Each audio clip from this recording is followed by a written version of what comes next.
Now, akin pong ituturo sa inyo the benefits of living a holy life. 3 lang po ang naituro ko, isusundo ko po next week. First service, 3 po ang aking naituro. Pero ngayon, yung pong tunuro ko kanina, ituturo ko po sa inyo. Hanggang 3rd service, ito pong ituturo. Ang benepisyo ng pamumuhay ng kalugod-lugod sa Panginoon. Let us begin reading first. Through the indwelling presence of God, the Holy Spirit, living a holy life is a process of internal and external transformation, characterized by an inner change of heart and alignment with God's will, leading to a life of moral purity, separation from worldly influences, and service to others. Yun po ang pamumuhay po ng may kabanalan, ito ay process, hindi instant. Huwag ka pong magigilt, huwag ka pong makukondem, huwag ka magigilt na buti pa sila. Nariyan si Holy Spirit, kaya nakalagay po dito, through the indwelling presence of the Holy Spirit. Living a holy life is a process. It is a day-to-day transformation. Day-to-day. Araw-araw na pagbabago sa ikabubuti mo. Araw-araw na pagbabago ng ugali through the indwelling presence of the Holy Spirit. It is a process, internal and external transformation. Tinuro ko po sa inyo for several weeks. Wala tayong magagawa kung wala si Lord. John chapter 15 verse 5. Pero because of the Holy Spirit in us, tayo mababago depende sa oras natin sa Kanyang Word, oras natin sa Panginoon. Doon nakatipende ang pagbabago sa Holy Spirit. Mababago ka, matatanggap mo ang iyong pagkakamali, aamin ka ng pagkakamali mo na hindi ka masasaktan. Kung ikaw ay tubog sa Word at tubog ka sa Lord, kung ang relasyon mo kay Holy Spirit ay malalim, hindi ka masasaktan. Ganyan si Jesus. Hindi siya nasasaktan. Because His food is to do the will of the Father. Always remember yung tinuro ko po sa ating lahat, we are in the journey of having Christ-like character. Kaya it is a process of internal and external transformation. The more na ikaw ay lumalapit sa Panginoon, the more na mababago ka. 2 Corinthians 3:17 to 18. Ang Panginoong binabanggit dito ay ang Espiritu. At kung nasaan ang Espiritu ng Panginoon, mayroong kalayaan. Araw-araw lalaya ka, not because you are good, but because of the Holy Spirit who is in you. Kung mas mahal mo ang Panginoon kaysa iyong sarili, sasabihin ko sa iyo, mababawasan ang pain and hurts sa buhay mo. Hindi po napipigilan ang taong manakit. Ang kaya mo lang i-control ay ang iyong isip. Hindi mo kayang kontrolin ang isip ng iba.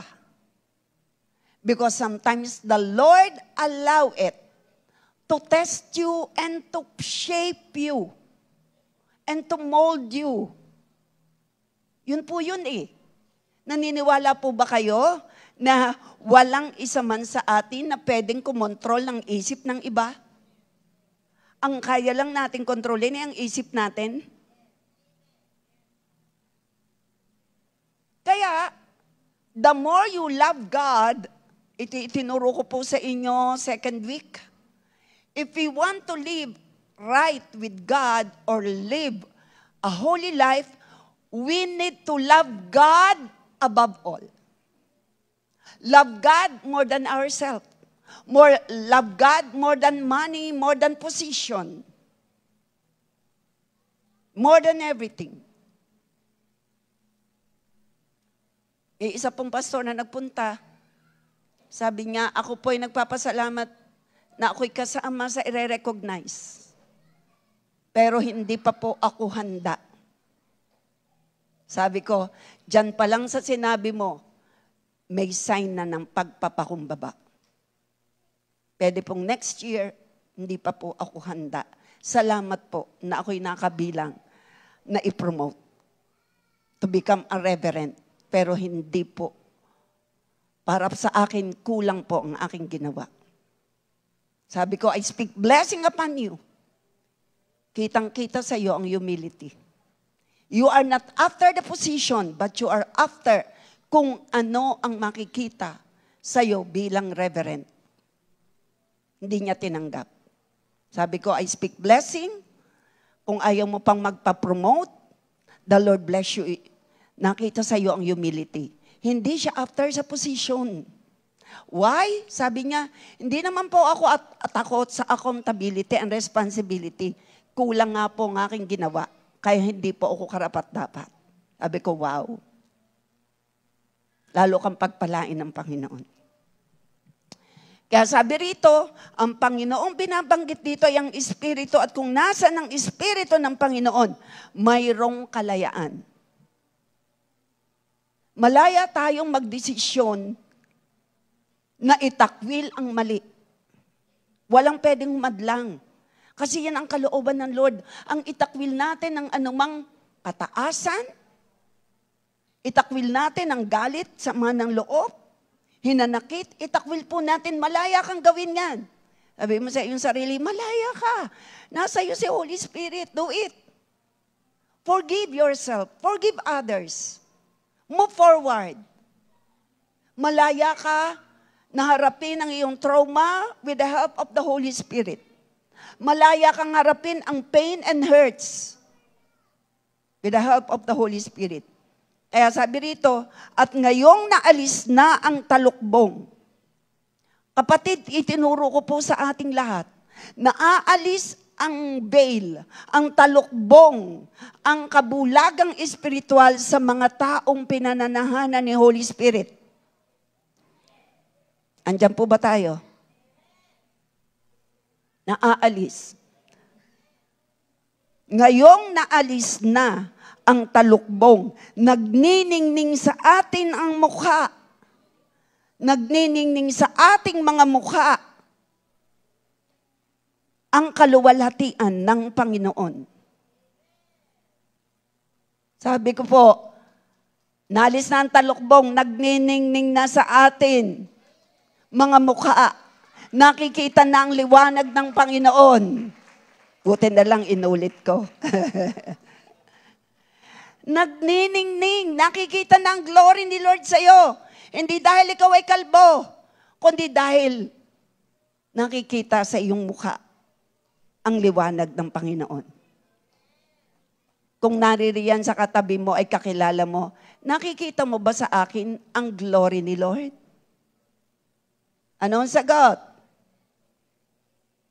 Ibig sabihin ng glory, nababago ka, hindi ka perfect, pero nababago ka.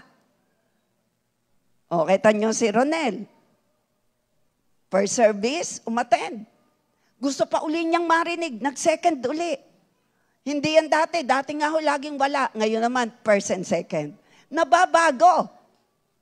Di ba? Gusto niya yung topic. Gusto niyang marinig na mainam. Oh, praise God.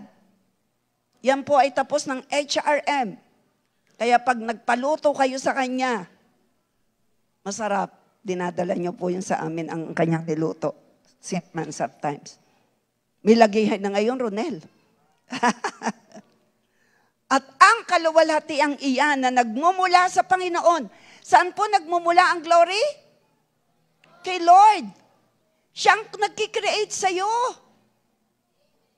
Hindi mo kayang mag-create ng Glory, kundi si Lord. Ang glory ay taglay ni Holy Spirit. At dahil siya'y nasa'yo, makikita kung sino ang kasama mo sa buhay. Na siyang Espiritu ang siyang magbabago. Basa po. Tayo nga po tumayo at nang malinawan natin ito, verse 18. Sige, basahin po natin. O, sabay-sabay po tayo. 1, 2, 3, go. At ang kaluwalhatiang iyan na nagmumula sa Panginoon, yung glory. Saan nagmumula ang glory? Panginoon. Nasaan ang Panginoon? Nasa iyo at nasa akin. Sinong may taglay ng glory? Ang Panginoon. Nasaan ang kanyang Espiritu? Nasa mga anak ng Diyos. Sino ang may taglay ng kanyang Espiritu? Ang mga na-born again totoo. Hello? At ano ang nakikita sa mga na-born again? Glory. Saan nanggagaling ang glory? Kay Lord na nasa iyo at sa akin. Anong sunod? Yan. Nasaan na? Ang siyang magbabago sa atin mula sa isang antas. Mula sa level. Halimbawa, ang level ng iyong holiness ay nasa baba pa lang. First level. Ay ilang taon ka na? Ako, 30, ilang taong born again na ako? 39. So, hindi na ako nasa level 1 ang pagbabago. Lalo ngayon, ako'y tubog na tubog kay Holy Spirit. Pero para malaman ko, si Holy Spirit, si Lord, gagawa ng paraan para makita ko na ang asal ko. Sometimes, the Lord is using people para ako ay i-persecute. Pero wala lang dating. Kasi wala na ako sa level 1 ng antas ng pagbabago. Are you listening? Nabago na ako. From level 1, ay 39 years na akong born again, nasa na kaya akong level ng pagbabago? Mas mataas na. Eh ikaw, nasaan ka ng level kung matagal ka na rin? Level 1 pa rin kaya sa pagbabago? O mas mataas na? Taas ang kamay na mas mataas ng pagbabago. Wala na yung mga simangot na yan. Wala na yung pag may problema, hindi na makausap. Pag may problema, ay kasama ko ang Diyos. Pag may problema, si Lord ang magbibigay ng solusyon. Pag may problema, lapit sa pananalangin agad. Dahil nabago ka na. Wala na rito nagmumukmok. Wala na rito yung pag nasabihan ay nagtatampo. Ay mahina. Tumaas na yung level ng pagbabago. Sino rito ang naniniwala sa ating binabasa? Ang siyang magbabago sa atin mula sa antas ng kaluwalhatian hanggang tayo maging kalarawan niya. Sino ang kikilos? Si Holy Spirit. Kaya bilang mag-ina, mag-asawa, evaluate yourself. Bilang kasama sa church, makikita mo ang asal mo sa loob at labas ng tahanan. Kung nasaan ka ng level, pero the Lord is expecting, at doon makikita mo ang maturity level mo. Because the Lord allow every situation in our lives not to test the one who committed wrong in you, but to test us, to promote us for another blessing. Sino rito ang ile-level up ni Lord ang blessing? Abe mo, andyan ang promotion mo ng blessing. Andyan na. Tumataas ang antas ng glory ni Lord sa buhay natin. Say hallelujah. Say thank you, Lord Jesus. Thank you, Holy Spirit. You can take your seat. Malinaw po, yun po ang inaasahan sa atin. From glory to glory. Si Holy Spirit po ang babago. Paano yun? Habang ikaw ay nakakarinig ng Word of God. Paano yun? Habang ikaw ay nananalangin, makinig kayo habang nananalangin, hindi iba ang binabago, ikaw. Kaya pakiusap ko sa mga mananalangin, huwag mong ikukwento ang galit mo sa isa o nakita mong hindi magandang asal sa isa para ikwento mo sa iyong pananalangin nakaharap ang iba. Ang tawag doon, nagkukwento ka na. Hindi po yan tama. Sa iyong pananalangin, para sa iba, gawin mo sa personal mong pananalangin. Gets po? Kasi ang dating ichinichismis mo siya. Samantalang sa ating pananalangin, tayo ang binabago. Dahil tayo ang kaharap ni Lord. Kaya dito po sa J1 Bawan, wala pong nananalangin na sinasabi ang pula niya sa iba. O yung pagkakamali ng iba, dadaan sa panalangin na marami nakakarinig. Wala ritong ganyan.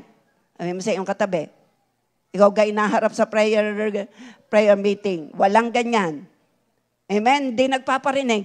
Amen? Amen? Say hallelujah.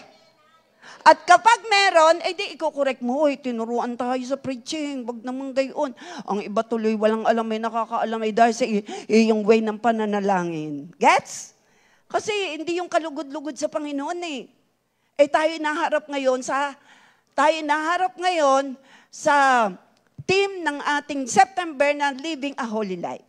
Gets po natin? Say hallelujah. So that is why we never give up. Pag tayo po'y itinutuwid ng ating kapwa, rejoice. Bakit? We are in the journey of having Christ-like character. Sino ang babago sa atin? Si Holy Spirit. Na kapag ikitinuwid, maging masaya ka kasi para sa iyo yung kabubuti. Kasi ipopromote ka ni Lord Ipopromote ang blessing mo. Sino kang bibigyan ni Lord ng mas malaking blessing? Yung humble. Tama ka? Nasa na mga humble? Say hallelujah. That is why we never give up. Our physical body is becoming older and weaker, but our spirit inside us made new every day. Nagmamanifest. Okay, as we kukonek ang ating spirit to the Spirit of God, makinig kayo, you cannot touch God through your soul. You can touch God through your spirit. Because spirit to spirit. Okay? Ang linaw, nasaan yan? Ma-move. Doon na po tayo, we never give up. We never give up our physical body. 2 Corinthians 4:16. Our physical body is becoming older and weaker. Tayo daw tumatanda. And habang tumatanda, nababawasan ng lakas. Sabi nila, ako naman, lalakas pa rin. But our spirit, kita po natin dyan ang body. At nariyan din ang spirit. You have the spirit. Basa po, our spirit inside us is made new every day. Because yun ang wino-work out ni Holy Spirit, your spirit. Binabago niya tayo. Iyan naman laman ang isip natin will be renewed through the Word. Mababagong isip natin, ang isip po natin ay part of soul. Pero hindi po yan, ito po yung nababago through the Word. Renewing of the mind is through the Word of God. But renewing our spirit is through the Holy Spirit. Guess po natin? At yan ay magmamanifest outside. What you are in your spirit will manifest outside. So we need to soak in the Word, to soak in the presence of God. Payag po ba tayo bilang anak ng Diyos na tayo'y baguhin ni Lord araw-araw? Tanungin mo yung katabi, payag ba ikaw? Anak ka ng Diyos Payag ba tayo? Say hallelujah. It is achieved by surrendering to God's Spirit. Makinig po tayo. Paano magaganap na tayo mabago at baguhin ni Holy Spirit? Ito po'y maa-achieve surrendering. Isusurrender mo ang pain. Isusurrender mo ang hurts. Isusurrender mo ang problema. Isusurrender mo ang mga taong nanakit sa'yo. Isusurrender mo sa Panginoon lahat ng gumugulo sa isip mo. In a powerful prayer, Lord, help me. I surrender everything unto you. Help me, Lord. That is a powerful prayer.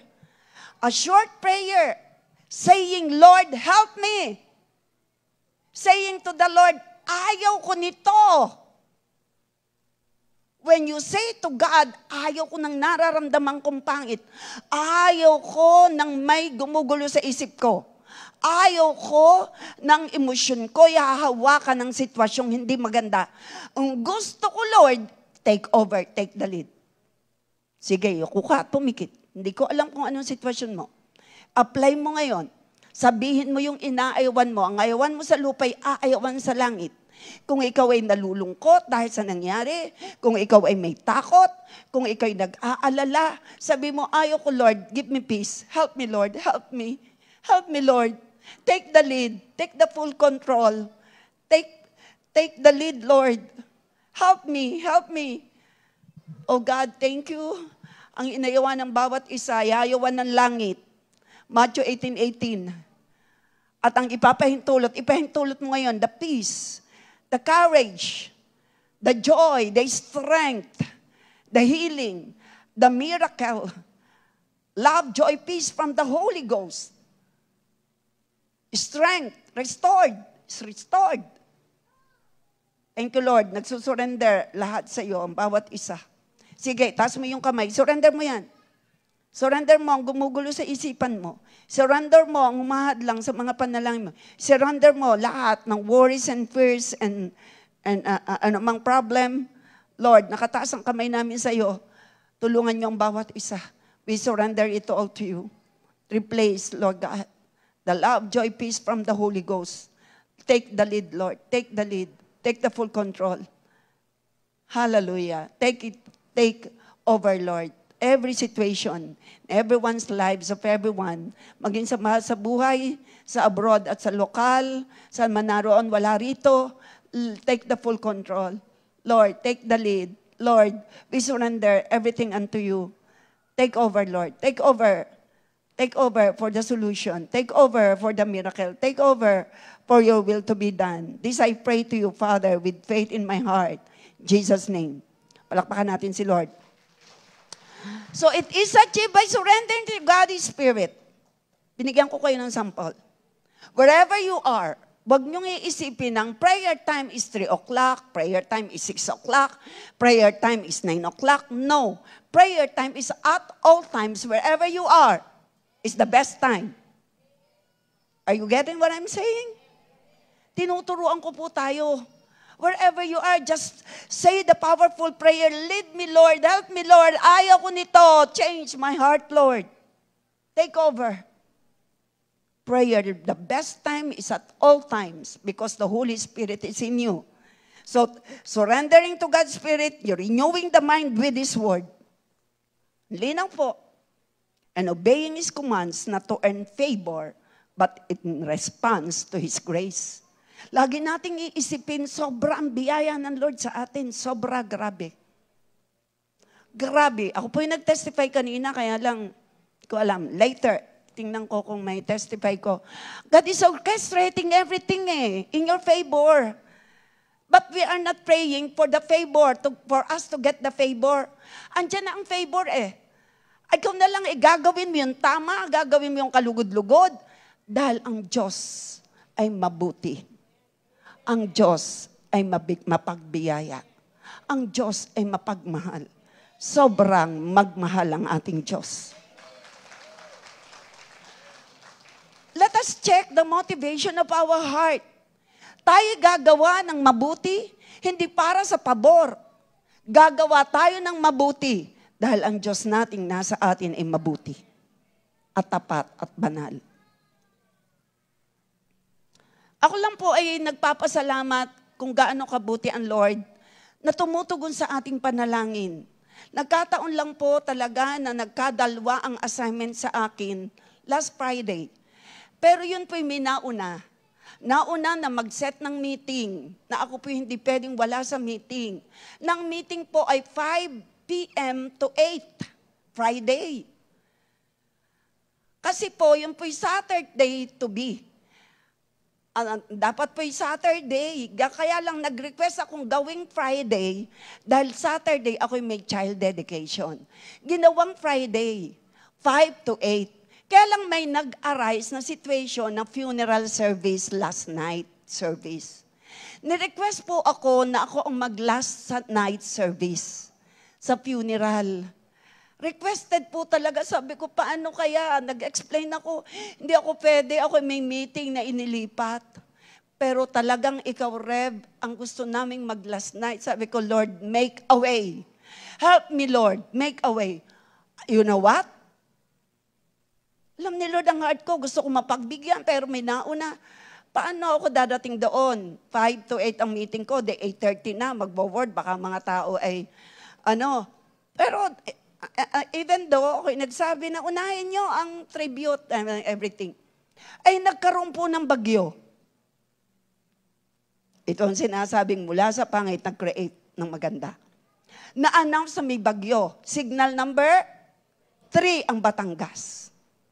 At dahil doon, dahil may bagyo, kailangan wag kang magpagabi sa daan. Sabi ng mayor, kailangan mag-grocery na, 2 p.m. wala na nasa grocery. Ibig sabihin, iniingatan ng mga tao. Nagpadala talaga sa GC na ganyan. Ngayon, sabi nung isa, pwede po ba, Rev, ang meeting natin, gawin natin Saturday? Sabi ko, request ko na nga sa inyong huwag kasi ako may child dedication. Gawin na lang natin today, instead na 5, gawin natin 2. 2 hanggang 6, pasok ako sa aking funeral service ng 6:30. Tama? Tama gaho? Naintindihan nyo? Sabi ko, that was 12:30 in the afternoon. Gawin natin 2 o'clock. O 1 o'clock na yata yon. O basta 12:30. Gawin natin 2 o'clock ang meeting natin. Lahat ay nagsang-ayon. Sabi ko, at least makakauwi tayo ng 6 at ganyan. Abay, lahat ay nag-agree.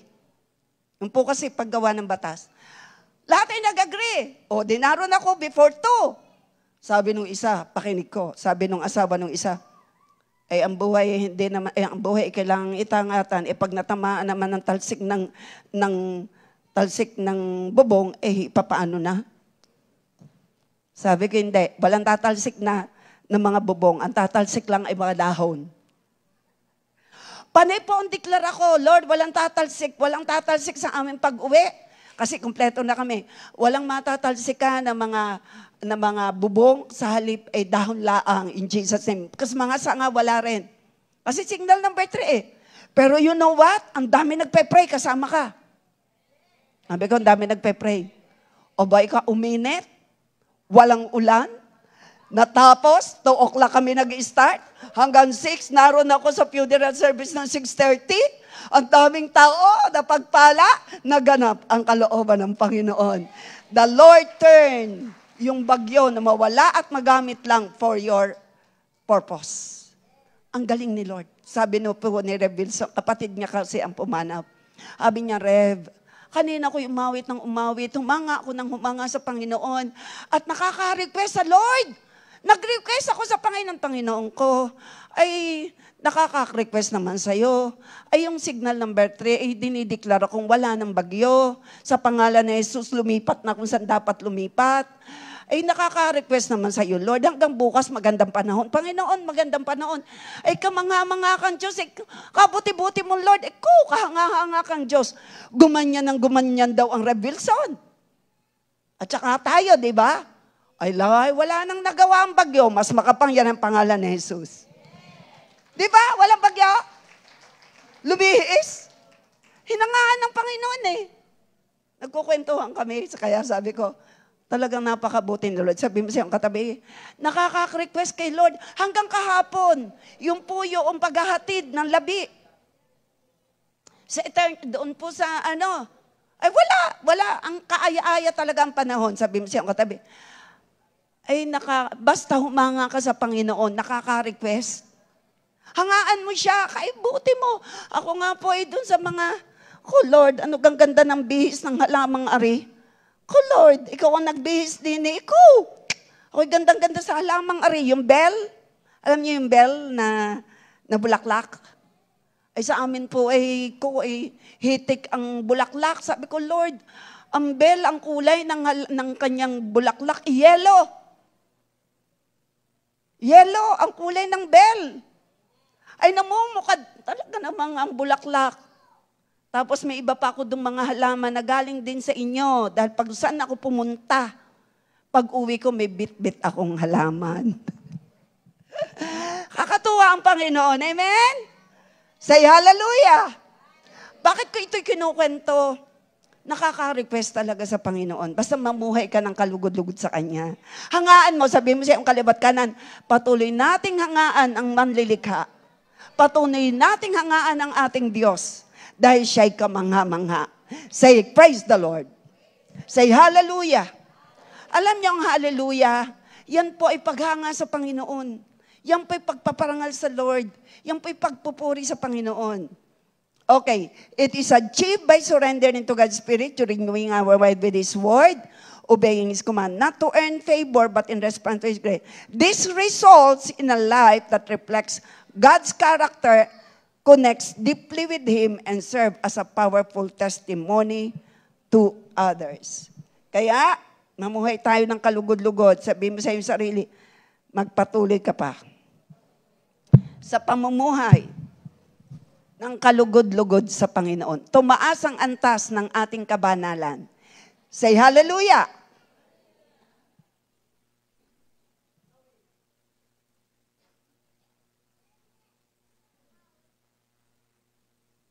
Yun po'y dahil sa lamig. Natamaan po ako ng lamig.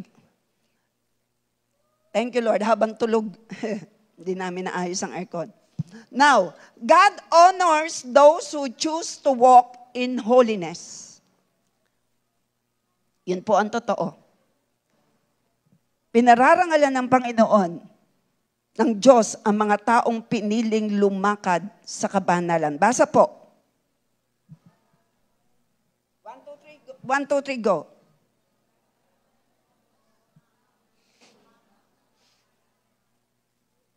Pinararangalan ng Diyos ang mga taong piniling lumakad sa kabanalan. Ikaw ba yon? Ikaw ba yon?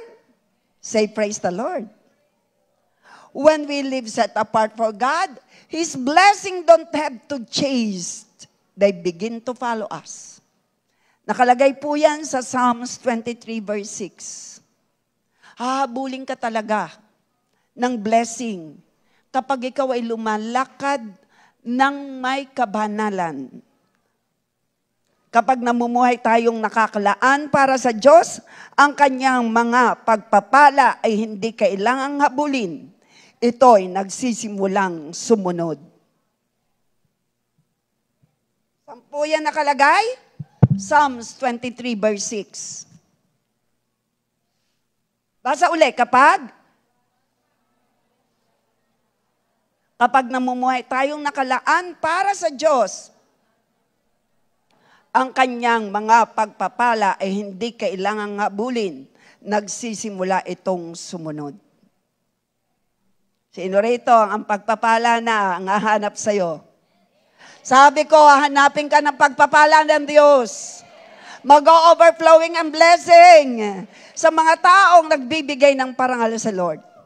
Hahabulin. Amen. Talaga, hindi talaga mapapakali na hindi pumunta sa iyo mga pabor. Hindi matitigil na pumunta sa iyo ang mga iba't ibang pagpapala basta tayo mamuhay ng kalugod-lugod. Ibig sabihin ng kalugod-lugod, mamuhay ng napaparangalan ang Diyos sa buhay mo. Mamuhay na ang Diyos ang hinahangaan. Pag ikaw ay nagpapakumbaba, ang Diyos ang hinahangaan ng mga tao. Pag ikaw ay magaling magpatawad, gaano mang kalaki ang nagawang pagkakasala, o ikaw ay humingi ng tawad sa iyong pagkakamali, ang Diyos ang napaparangalan. Habang ikaw ay namumuhay ng matuwid sa iyong paglilingkod sa Panginoon, namumuhay ka ng matuwid, kaaya-aya ang iyong ugali sa loob at labas ng tahanan, napaparangalan ng Lord. Ang blessing mo, hindi mo na kailangang hanapin, kusang darating. Ang sabi ng Psalms 23:6, so why would I fear the future? Bakit ako mag-aalala sa kinabukasan? Basa po. Why would I fear the future? Only goodness and tender love pursue me all the days of my life. Then afterward, when my life is through, I'll return to your glorious presence to be forever with you. Wow. Nothing to fear in the future. We will be forever in the mighty hands of God. Amen? So, eto na po yung topic natin, the benefits of living a holy life. Number 1 benepisyo, deep connection with God. Intimacy with Him. Sabi po ng James 4:8, move your heart closer and closer to God, and He will come even closer to you. But make sure you cleanse your life. You sinners, and keep your heart pure, and stop doubting. Basahin ulit natin. Sabay-sabay tayo. Ano po ang benepisyo ng pamumuhay ng matuwid? Meron ka at akong deep connection and intimacy. Yan po yung may deep connection, laging hinahangaan si Lord. Laging pinararangalan si Lord. Laging sinasabi, ikaw ay mabuti.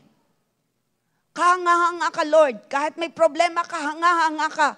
Kahit may problema, kay buti-buti mo, Panginoon. Kahit mabigat ang problema, Lord, napakagaling mo. Yun po ang intimacy. May malalim kang connection kay Lord dahil pag sinabi pong malalim ang connection, kilala mo ang Diyos. Yun po, gusto mo lumalim ang connection mo sa Panginoon? Kilalanin mo si Lord. Siya'y tapat, siya'y banal, siya'y mapaghimala, siya'y mapagmahal. Hindi niya itinataboy ang lumalapit sa Kanya. Kaya dito, move your heart closer and closer to God. At kapag daw po tayo lumapit sa Panginoon, anong gagawin ng Panginoon? Lalapit. Ibig sabihin, ihahag ka niya. Hindi naman ibig sabihin, wala siya, siyang hinasayo eh.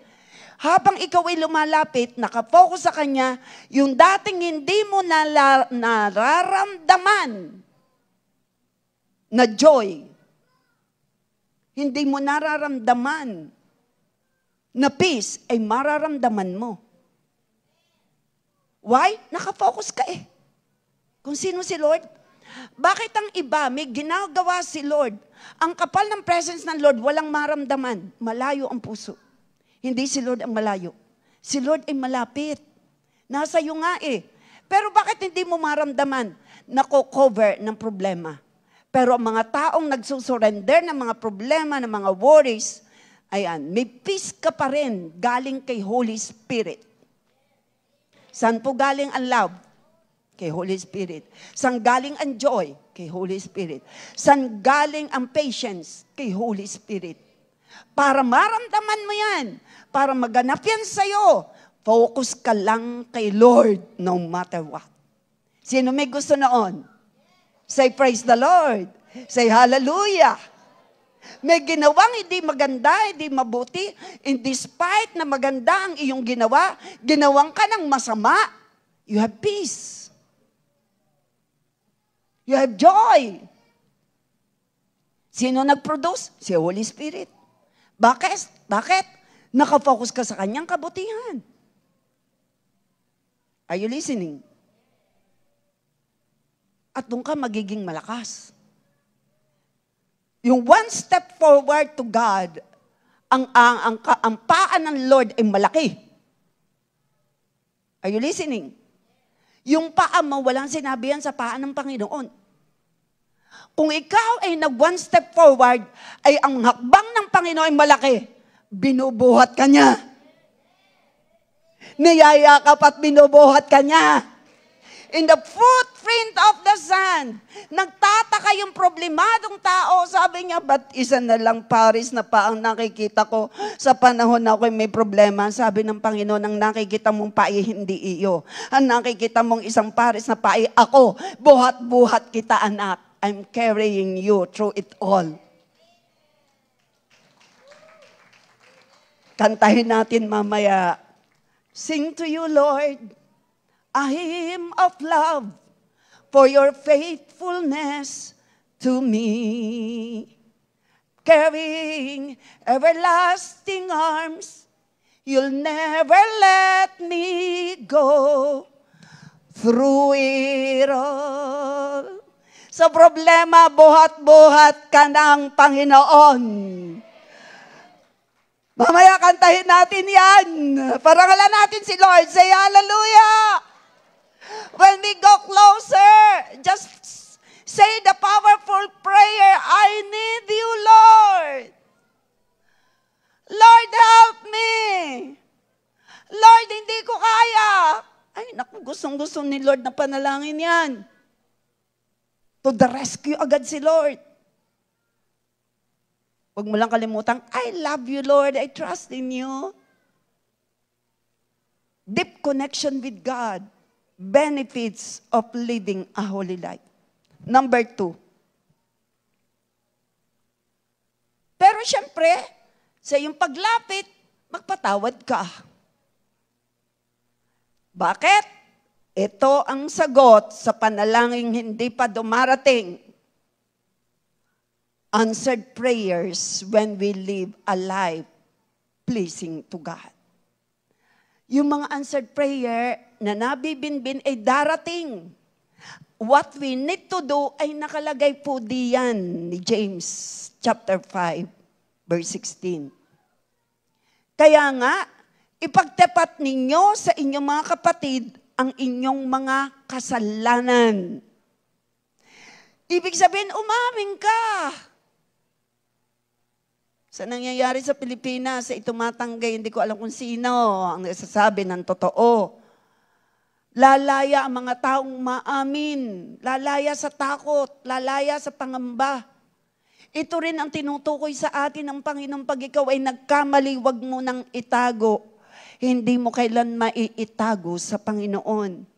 Makipagkasundo ka, ipagtapat ninyo sa inyong mga kapatid ang inyong kasalanan. Ibig sabihin, makipag-reconcile. Kung may kagalit, kung ikaw ay nagkamali, paano kung ayaw? May peace ka na. Kasi you take the initiative na makipag-reconcile. Kung ayaw, continue to bless, to pray. Kaya nga ipagtapat nyo sa inyong mga kapatid ang inyong mga kasalanan, ipanalangin nyo ang isa't isa. You need to admit ang iyong pagkukulang, you need to forgive, and you need to pray one another. Sino man ang nagkasala sa'yo, sino man ang nagawan mo ng pagkakasala, pray. Pero una, aaminin mo ang iyong pagkakamali. And then declare blessing. Pag hindi sila karapat-dapat tumanggap, talbog, balik sa iyo ang blessing. Gets po natin? We want our prayer to be answered. Forgive yourself and others. Padalwa, pray one another. Love one another. Respect. Respect one another. May iba't iba po tayong insight, opinion, respect. Respeto natin. Huwag kang makikipag-away. Why? We need to respect. Sa iyong anak, sinabi ko po kanina, isang way to live a holy life, alagaan mo mabuti ang iyong mga anak. Lalo tigit, mga infant pa sila or mga toddlers. Habang lumalaki, alagaan mo yan. Huwag mo basta ipagkakatiwala kung kanino man. Kung bakit may mga namules, napabayaan. Walang nagbabantay. At ang nagbabantay ay siyang gumawa ng mali. Hindi ko yan pinahintulutan sa mga batang na ngayon, mga apo, mga anak. In Jesus' name, say amen. Sa dami ko pong kinakounsel, naaawa ako, mga teenager ang iba. Because of they are molested. Napabayaan ng magulang. Naihabiling kung kanino. Akala'y napapagkatiwalaan. Please, pakaingatan ng ating mga apo at anak. Nandiyan pa tayo. Lalaki man at babae o babae, alagaan nating mabuti. Alagaan nating mabuti. May kinalaman ang molestation sa bata paglaki. Kaya please, if you love your children, take good care of them properly. Proper caring. Always pray, always pray. Another, this is part of living a holy life. This is part of living a holy life. Allow everyone, malaki na o bata pa, kapag nag-o-open, nagkukwento ng karanasan sa school, na bully at whatsoever, wag mong sasabing ang arte mo naman. No? Appreciate na sila'y nag-o-open. Are you listening? Give time to hear kung anong kanilang ini-open. Andiyan pa tayo mga nanay. Give time. Mahalaga yun sa kanila. Quality time. Bakit? Sila na magsisilaki, hindi na natin makakasama, magkakanya-kanya na. Give a quality time. Mahirap yung hurt sa loob ng tahanan, nadadalihan sa labas. Likewise, kung hurt sa labas, kailangan sa loob, iyo pong maalagaan. Kailangan may makikinig sa kanila at maramdaman nilang may kakampi sila, lalo tayo bilang pamilya. Andiyan ba tayo? Kaya hindi pwedeng humusga sa taong mga, tayo nga po ay merong LGBT seminar para sa mga pastors and leaders, para we need to properly care. Sino man ang dumarating sa church na member na belong to the LGBT, they are welcome also, and we are here to, kasi may kinalaman bakit sila, yung kanilang issue ngayon ay issue from the past. Kaya kailangan silang bigyan ng love and care. Are you listening? Hindi nila ginusto nangyaring sila ay naging victim. Gets nyo? Kaya please, mga nanay at tatay, this is part of living a holy life. Alagaan ang iyong kapatid, alagaan ang iyong anak, alagaan ang iyong apo, alagaan natin against molestation. Say hallelujah. At pag nag-o-open ang iyong anak, matuto kang makinig. Huwag mo agad sisinghalan at huwag mo sasabihin, kaarte mo ga. Nanay, tatay, walang gayan dito. May kausap pa ako. May nasa online. Madami po kasi ako mga kinakamsel eh. Ako naaawa naman eh. Kaya pinalalahanan ko po ang bawat isa. Ito po, padalwa, living a holy life, you will receive an answered prayer. Kailangan lang marunong tayong umamin pag nagkamali, magpatawad sa iyong sarili at sa iba. Okay? Nakalagay diyan. Anong sabi? Basa uli. Kaya nga, ipagtapat ninyo sa inyong mga kapatid ang inyong mga kasalanan, ipanalangin nyo ang isa't isa upang kayo'y gumaling. Malaki ang nagagawa ng panalangin ng taong matuwid. Context. Nasa context po yung miracle of healing ay magaganap pag nagpatawad. Miracle para sa provision ay magaganap kapag nag-pray one another. Mahalaga po yan. Napakalaga sa Panginoon ang pagpapatawad sa iyong sarili at pagpapatawad sa iba. Pananalangin mo sa iyong sarili at pananalangin sa iba. Nandiyan pa tayo. Ayan po, gagaling daw. At inilagay pa roon, ang panalangin ng taong matuwid ay naririnig. May answered prayer sa prayer nyo, sa prayer natin, dahil tayo'y nagdedesisyong lumakad ng may kabanalan sa Panginoon. This time, close your eyes and pray whatever you want to pray. Oh, Father God, thank you for reminding us there will be an answered prayer for all the prayer requests once we speak blessing sa mga nagkasala. Sige, speak blessing to yourself. Ask forgiveness to the Lord. Speak blessing sa iba. Hayaan mo, Panginoon, ng mga naririto ay may apply ang James chapter 5, verse 16. Praying one another, loving one another, respect one another, caring for one another, at Lord, forgiving one another. Gusto mo, Lord, magmahalang kami sa loob at labas ng tahanan. Gusto mo, Lord, makaranas kami ng miracle. Ang isang paraan para makaranas ng miracle, unang-una, is to love one another. To love you more than anything. To forgive one another. To respect one another. At naririto ang panalangin ng bawat isa. Itaas mo yung kamay. Sabi mo, Lord, ito ang aking mga panalangin.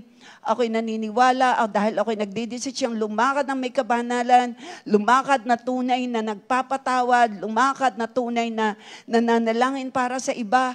Lord, maririnig mo ang aking panalangin. Isang paraan para ipakita kong ako'y lumalakad ng may kabanalan, I am forgiving the one who made wrongs against me.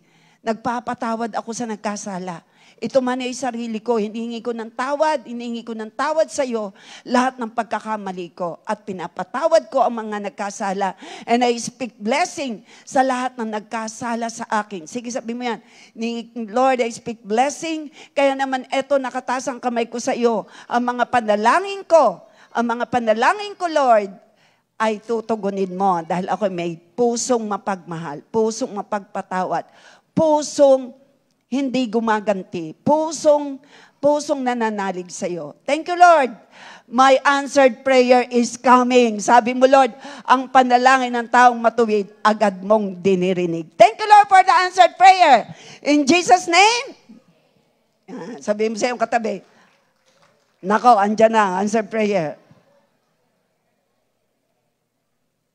Last, dito po tayo magtatapos, spiritual strength.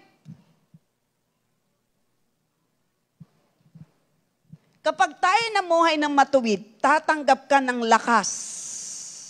Hindi dahil may vitamins ka. Ang dami nagbabitamins.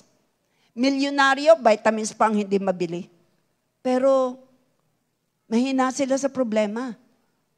Pero ikaw at ako bilang anak ng Diyos na pinananahanan ni Holy Spirit, ang lakas natin sa kabila ng problema. Say hallelujah!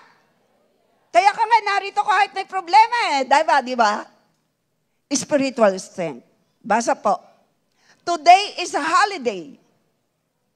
Oh, Sunday is a holiday. Basa po. Today is a holy day for the Lord. Don't be sad because the joy you have in the Lord is your strength. Oh, manap ka ng sasabihin, today is a holiday for the Lord. Huwag ka nang malungkot. Don't be sad. Because the joy you have in the Lord is your strength. Ang lakas galing sa Panginoon ay magiging ang galak, the joy, ang kagalakan na dulot sa pagpapasaya mo sa Lord ay magiging kalakasan mo. Sino rito ang masayang pasayahin niya sa buhay niya si Lord? Sino yung masaya na sundin ang gusto ng Panginoon? Habang sinusunod mo ang kalooban ng Lord, lalakas ka. Yan ang food. Yan po ang pagkain ni Jesus, kaya siya'y humarap doon sa cross ng malakas. Naharap niya ang pagsubok, ang persecution. Why? The food of Jesus Christ is to do the will of the Father. Kaya patuloy silang lumalakas. Si Jesus ay patuloy na lumalakas. Ito po yun. Don't be sad. Because the joy you have from the Lord will be your strength. Don't be sad. Sabi mo sa iyong sarili, don't be sad. The joy you have from the Lord will be your strength. Manap ka ng sasabihan dyan, baka may nakasimangot pa. Sabi mo, don't be sad. This is a holiday for the Lord. The joy you have. Saan daw po galing ang joy? Kay Lord. Sino ang nagpo-produce ng joy? Si Lord. Ang joy na galing kay Lord ay magpapalakas sa'yo. Ang joy na galing sa Panginoon, magpapalakas sa'yo. Ang joy na galing sa Panginoon, magpapalakas sa'yo. Kahit gaano kalaki ng problema natin, malakas tayong hinaharap, hindi para suntukin, hindi para labanan, kundi tayo malakas sa pagsubok, standing firm, immovable, never be shaken. Sabi nga ng awit ni Bishop, I will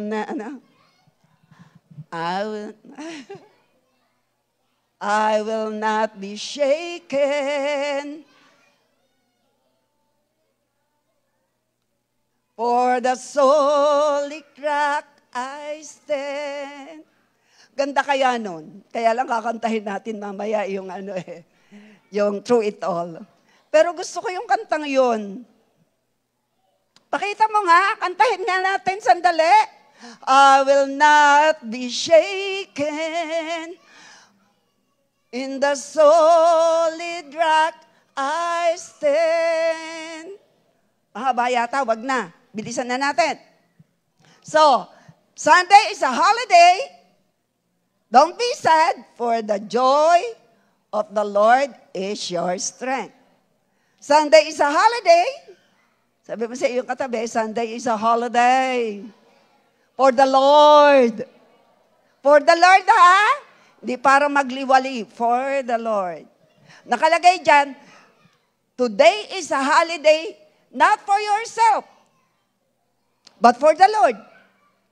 Sunday is a holiday not for yourself, but for the Lord. Praise God. Nehemiah 8:10. Ano po yung unang benepisyo pag tayo namumuhay ng may kabanalan?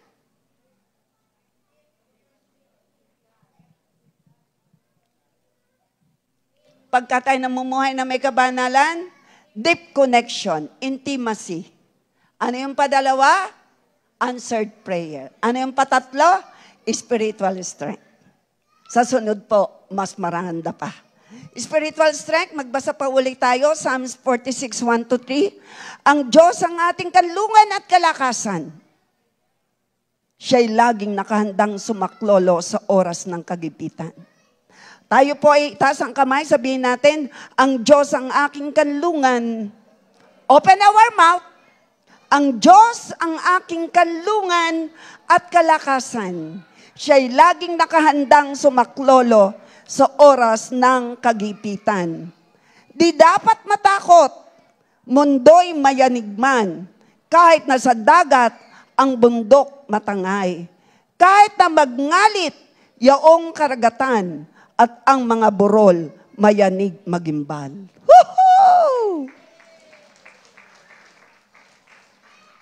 Magigimbal daw. Pero walang takot. Isaiah 41:10, ako'y sasayo, sabi ng Panginoon, huwag kang matakot. Ako ang iyong Diyos, ni ka dapat mangamba. Palalakasin kita at tutulungan, iingatan at ililigtas. Say hallelujah! Saan man tayo pumunta, nariyan ang pag-iingat ng Panginoon. Bakit? Siya ang ating Diyos. Sinong kinakausap rito? Ang kanyang mga anak. Philippians 4:12-13.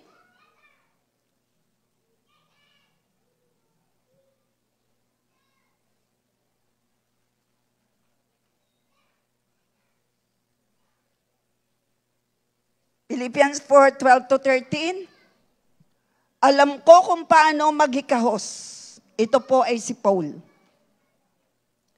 Ito po ay si Apostle Paul. Basa po, alam ko kung paano maghikahos. alam ko rin kung paano managana. Natutunan ko na ang sikreto kung paano masiyahan sa anumang kalagayan. Aba, yung palang sekreto ay nasumpungan ni Paul. Paano daw magiging masaya sa anumang kalagayan ay itinuturo sa atin.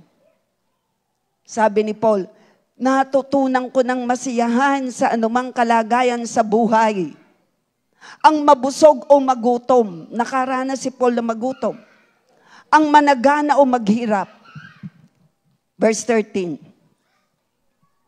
Ang lahat ng ito'y magagawa ko dahil sa lakas na kaloob sa akin ni Kristo. Wow!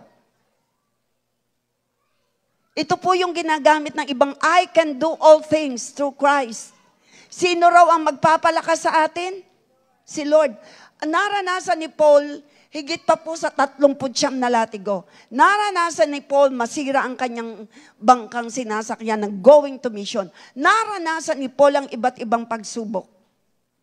Pero ang sinabi niya, alam ko na ang sikreto kung paano masiyahan sa kabila ng problema. Anong sabi niya? Anong sabi niya? I can do all things because of Christ who is strengthening him. Basa. Lahat ng ito ay magagawa ko dahil sa lakas na kaloob sa akin ni Kristo. Saan ka kukuha ng lakas? Kay Christ. Anong ibibigay na lakas sa iyo ni Lord? Kakaibang lakas sa problema. Magtiwala ka lang sa Kanya. Naranasan ni Pablo. Matindi ang naranasan ni Pablo at marahil hindi mo yan naranasan. Mas matindi ang naranasan ni Jesus at siya'y nagtagumpay. Ikaw at ako ay magtatagumpay sa pagsubok. Ikaw at ako ay may nakahandang solusyon sa pagsubok. Ikaw at ako ay may lakas galing sa Panginoon sa pagsubok. Ang lakas na yan ay hindi kayang tumbasan ng ilang vitamins na iinumin. Kakaibang lakas ang meron ka sa pagdating ng pagsubok. Say hallelujah! Basta tayo lang po ay patuloy na mamuhay ng kalugod-lugod sa Panginoon. Dadaloy ang lakas sa iyo habang ikaw ay gumaganap ayon sa kalooban ng Lord. Kung may umaaway sa iyo, kalmado ka lang. Pray for them. Kung may nakagawa ng mali sa iyo, pray for them. Speak blessing. Tayo po'y umawit sa Panginoon. But before that, bago ka umawit ng kabutihan ng Lord, patawarin mo muna ang sarili mo ang iba kung hindi mo pa nagagawa. At this time, aawitan natin si Lord na mabuti sa ating lahat. Hallelujah. Thank you, Lord. Sabi po ng awit, you are forever in my life. Di ba? Wala na akong kasama natin si Lord. Sino nagsasabing hindi ka na ihiwalay pa sa Panginoon? Kaunti eh. Tulungan tayo ng awit na ito sa ating sasabihin sa Panginoon kung gaano siya kabuti.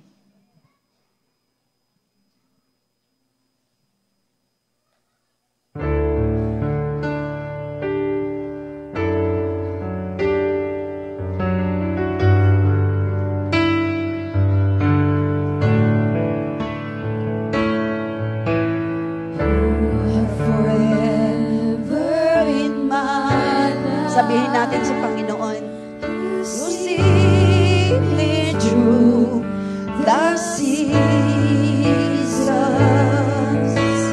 cover me with your hand and lead me in your righteousness, and I look to you.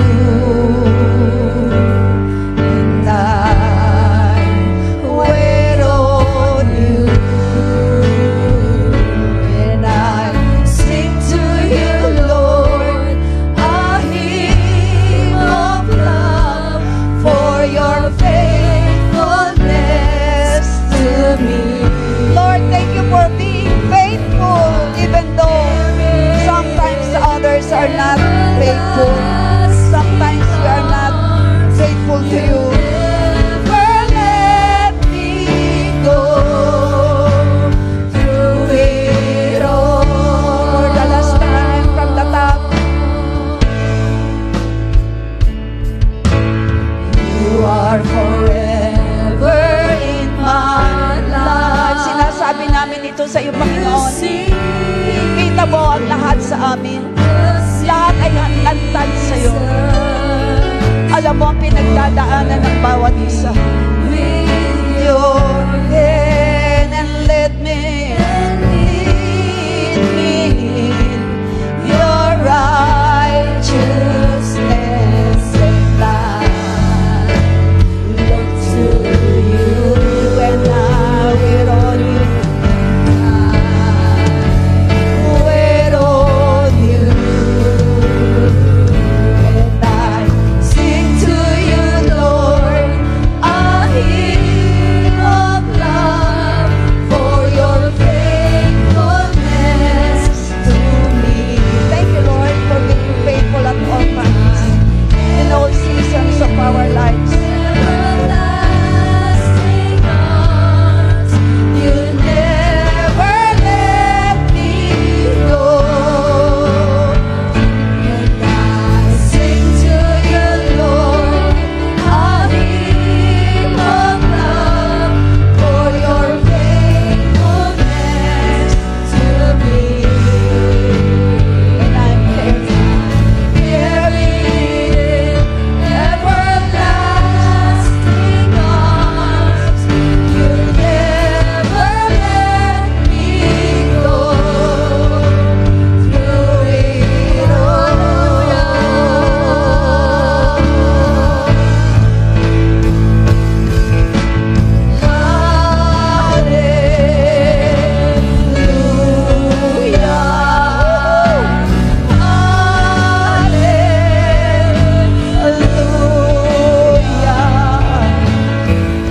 ito ang aming ganti sa kabutihan mo. Ang ikaw ay sambahin in spirit and in truth. We worship you, Lord, King of kings and Lord of lords.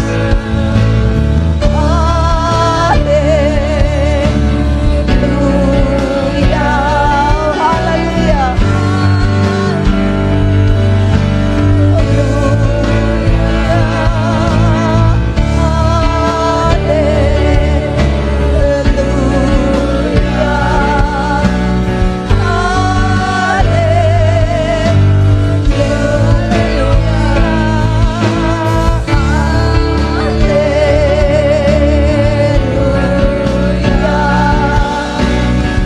I sing to you, Lord.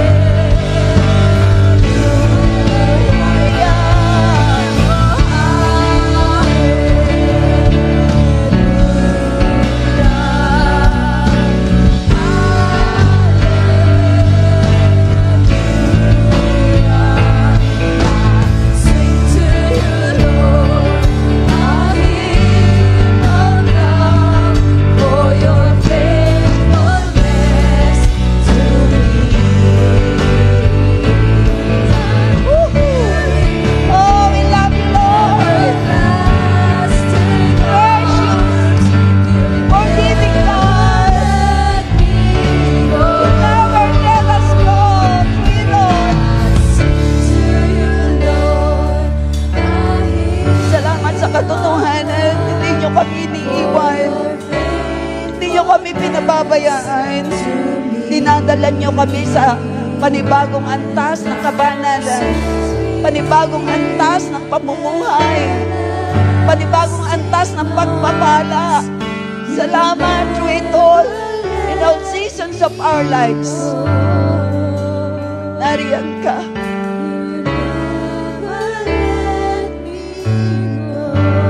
Panginoon, ang totoo sa panahon na kami kong problema, lalo kayo nagre-release ng matinding biyaya. Lalo kayo nagre-release ng matinding biyaya sa panahon na may pagsubok ang bawat isa. Kagaya ng footprint in the sand, kami nananalig, O God. Hallelujah. Yung isang pares na panda lang na nakikita, ikaw, na bumubuhat sa bawat isa na may mga pagsubok. All we need to do, God, is to trust our Maker, our Creator, our most loving God, at kayo yun. Salamat, Banal na Espiritu. Ang mga bagay na hindi namin kayang gawin, kayo ang kumikilos. Ang kailangan lang namin gawin ay cooperate sa iyong kabanalan, na kayo na nanahan sa amin ay banal, na kami ang representative ng langit dito sa lupa. Kinikilos niyo ang aming mga espiritu para kami magtagumpay. Kinikilos mo kami para, O God, makalakad, Panginoon, ayon sa iyong gusto, sapagkat ito ang nagiging kalakasan namin nang ikaw ay parangalan. Habang ikaw ay napaparangalan at sinusunod namin ang iyong gusto, lalo naman kaming lumalakas. Salamat, Panginoon. Hallelujah. Sa katugunan ng panalangin ng bawat isa, ang benepisyo ng pamumuhay ng may kabanalan ay lagi naming maaalaala, hindi dahil kami mabuti, kundi dahil ikaw, Holy Spirit, na nasa amin. Hallelujah, ay tunay na mabuti, na nagpo-produce ng love, nagpo-produce ng joy, nagpo-produce ng peace, nagpo-produce ng courage, ng patience, ng goodness, ng kindness. Kayo nagpo-produce ng siyam na bunga. Kaya ang aming kailangan gawin ay to surrender everything unto you, to talk with you at all times, to humble ourselves, to love you more than anything, to love one another, to pray for one another, to respect one another, in the name of Jesus. Salamat sa tatlong pinag-aralan naming benepisyo, pamumuhay ng kalugod-lugod sa iyo. Kami lalong mapapalapit. Ang mga answered prayer ay andyan na. At Lord, salamat sa lakas. Taas mo yung kamay. Receive the strength, kapatid. Receive the answered prayer, kapatid. Receive ng ating relasyon sa Panginoon na higit na lalalim habang tayo ay nagiging masunurin sa kalooban niya. At ang blessing ng langit ay decree and declare, bumaba sa iyong sitwasyon. Open heaven to your situation. Answered prayer to your prayer request. Dahil nagdedesisyon kang mamuhay ng may kabanalan. In Jesus' name, Amen.